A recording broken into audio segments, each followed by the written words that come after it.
Aujourd'hui, on va parler du MVP, c'est le Minimum Valuable Product. En gros, c'est la version la plus minimaliste mais fonctionnelle d'un produit que tu vas tester à un marché pour voir si le marché est intéressé par ce produit.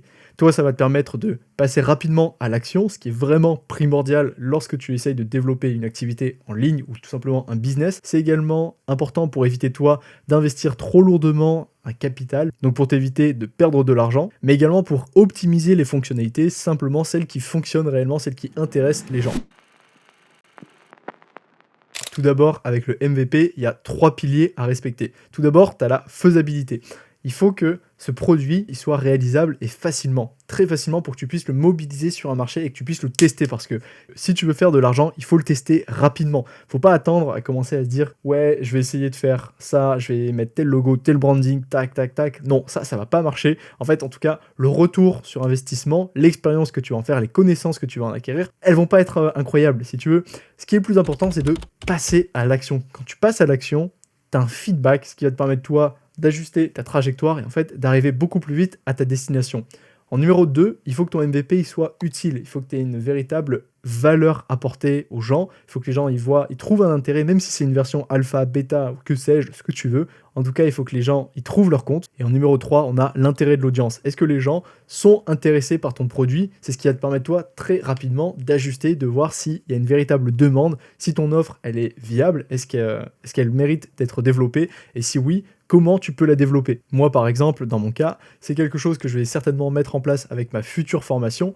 La dernière fois, sans le savoir, c'est ce que j'avais fait. J'avais proposé à mes abonnés des stories et des sondages pour savoir quels étaient leurs besoins. Donc là, je sonde le marché et puis je leur demande est-ce que vous seriez prêts à investir, à acheter quelque chose? Si oui, quelle formation? Pour pouvoir directement orienter la thématique, trouver le problème. Quand tu fais un MVP, tu cherches à répondre à une problématique, à un besoin. Et c'est à toi d'identifier ce besoin. Justement, si tu vois qu'il y a très peu d'intérêt, c'est que le produit, il n'est pas intéressant aux yeux de ton audience. Si par contre, tu as de bons feedbacks, les personnes sont prêtes à acheter, qu'elles s'inscrivent par exemple sur une liste de précommande, là tu peux y aller, tu peux commencer à délivrer ton produit.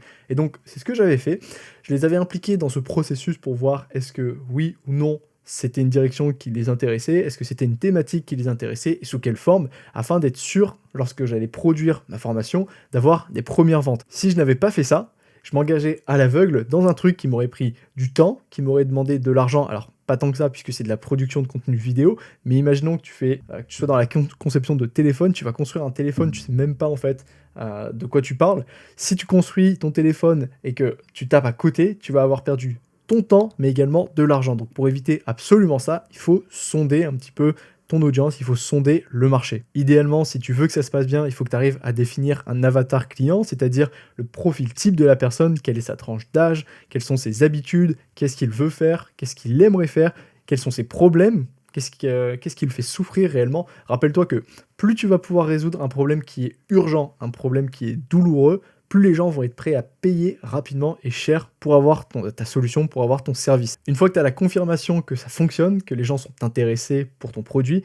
c'est là que tu peux commencer à délivrer et créer un premier prototype. Bien sûr, tu n'auras pas toutes les fonctionnalités, mais par exemple pour moi, avec une formation, ça peut être de créer une première vidéo, juste un premier module, voir les gens, est-ce qu'ils sont intéressés, est-ce qu'il y a un bon retour, et si oui, de toute manière, c'est pas grave, ils ont payé. Toi, tu leur garantis un accès à vie et tu auras juste à délivrer les autres modules un peu plus tard. En attendant, tu auras fait tes premières ventes, tu auras eu une première expérience client, donc des feedbacks, c'est ce qui est intéressant. Et ensuite, tu vas pouvoir réitérer toutes ces étapes pour améliorer ton produit au fur et à mesure au cours du temps. Au niveau des types de MVP, tu en as plusieurs. Tu as tout simplement le MVP type concierge, donc c'est ce qu'a utilisé par exemple Airbnb en louant d'abord ses propres appartements, ses propres logements, pour ensuite l'automatiser à plus grande échelle. Ensuite, tu as la version simplifiée, donc c'est un peu ce que je propose, c'est ce que je vais certainement même faire.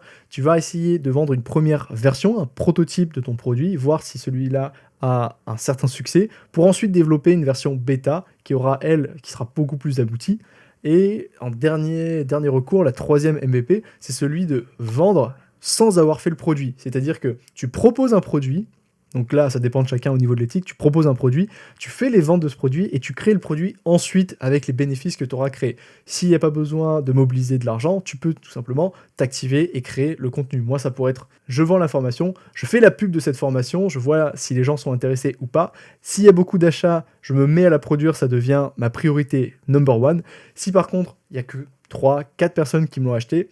Je vais pas commencer à la délivrer, je me dis c'est pas rentable, c'est pas grave. Toi, tu laves ton image, ce que tu fais, bah, tu proposes juste un remboursement. Tu sais que c'était pas une bonne idée, tu viens de gagner du temps et de l'argent et préserver ton image parce que tu as remboursé les gens.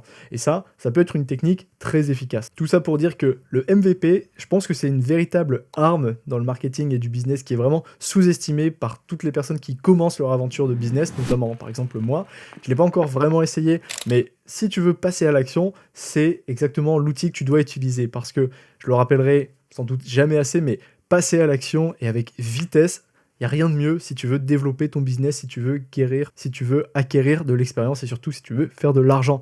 À un moment donné, il faut mettre les pieds dans le plat, il faut y aller. Et celui qui va passer à l'action immédiatement, tu vois, qui va commencer son business, il va faire une première opération, il voit que c'était pas le bon MVP, il en fait un deuxième, un troisième, quatrième. Au bout d'une semaine, un mois, il a déjà lancé 5 produits, il a trouvé son produit qui fonctionne, versus celui qui va se prendre la tête en se disant je vais chercher mon logo, je vais faire un branding, il faut que j'identifie telle personne, je vais me faire une page de vente, un site internet. Bref, il va se poser mille et une questions pour faire un produit dont il n'aura pas eu de retour client. L'autre, à la place, il aura déjà eu ses retours clients, il aura eu des premières ventes et il va pouvoir réinvestir dans son produit pour pouvoir l'améliorer. Bref, il te met une vitesse, t'as même pas aidé et ce sera impossible pour toi de le rattraper.